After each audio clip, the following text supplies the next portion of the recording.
আসসালামু আলাইকুম।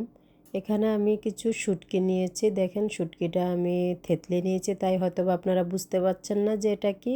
এটা হচ্ছে লইট্টা শুটকি। আমি ভালো করে ধুয়ে পরিষ্কার করে তারপরে থেতলে নিয়েছি, নিয়ে এক সাইডে রেখে দিয়েছি। এখন আমি দিয়ে দিলাম কড়াইয়ের মধ্যে তেল, আর তেলের মধ্যে পেঁয়াজটা যখন একটু নরম হয়ে গেছে, আমি এখানে 1 চামচ পেস্ট আদা বাটা আর 1 চামচ পেস্ট রসুন বাটা দিয়ে দিলাম। দিয়ে একটু নেড়ে চেড়ে এখন আমি দিয়ে দিলাম রসুন কুচি। শুধু রসুন কুচিটাই দিয়েছি, কারণ রসুন আজকে শুটকিটা রান্নাই করব রসুন আর পেঁয়াজ দিয়ে, একদম বোনা হবে। তো রসুনটা দিয়ে আমি এখানে দিয়ে দিলাম শুটকিটা, যে শুটকি আমি থেতলে রেখেছিলাম ওটা দিয়ে দিলাম। দিয়ে এখন আমি একটু নেড়ে চেড়ে নেব, একটু না অনেকটাই নাড়তে হবে, কারণ শুটকির যে কাঁচা গন্ধটা আছে ওটা চলে যাবে। তো ওটা চলে গেলে সুন্দর কালারটা লাল হয়ে যাবে। দেখেন কালারটা লাল হয়ে গেছে আর সুন্দর একটা ভাজা গ্রান চলে আসছে।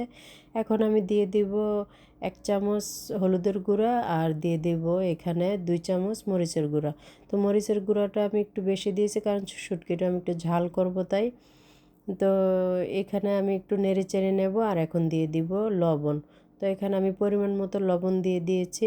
দিয়ে আবার একটু নেড়ে চেড়ে তারপর আমি দিয়ে দিব পানি, কারণ মশলাটা যেহেতু পুড়ে না যায়, বেশিক্ষণ নাড়া যাবে না, রাখা যাবে না, তাই আমি পানি দিয়ে দিলাম।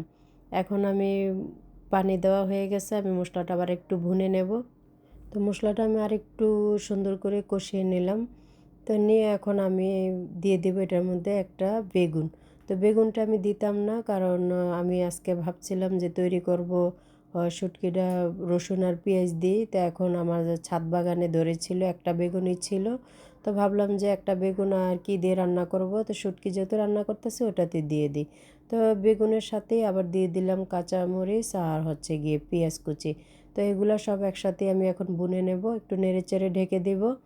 তো ঢেকে দিয়ে একটু পরে আবার এই যে দেখেন দেখাচ্ছে শুটকিটা প্রায় হয়েই আসছে। আমি ধনেপাতা দিয়ে দিলাম। মাশাল্লাহ এত সুন্দর কালার আসছে, দেখেই মনে হচ্ছে যে পেট ভরে ভাত খাওয়া যাবে। তো আমি খুবই পছন্দ করি শুটকিটা এভাবে রান্না করা।